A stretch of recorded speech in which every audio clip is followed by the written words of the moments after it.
Tuan-tuan dan puan-puan, inilah dia kereta sedan penuh dengan ciri segmen C tetapi didatangkan dengan pakej harga segmen B. Inilah dia S70.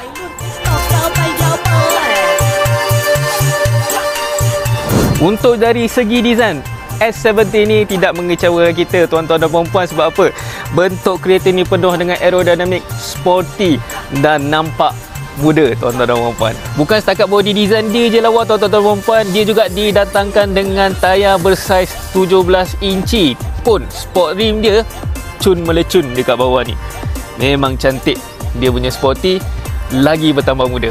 Dia bukan body lawa tuan-tuan dan puan-puan. Design dalaman dia penuh keselesaan. Anda boleh tengok luas, comfortable.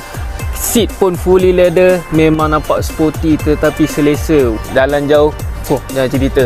Saya pun suka bawa kereta ni. Kereta fun untuk saya. Jadi tuan-tuan dan puan, tunggu apa lagi? Datang ke showroom kami di Anggrek Motor Senai untuk nikmati rebate special untuk S70 ini. Saya Hafiz. Sehingga kita berjumpa lagi. Ciao.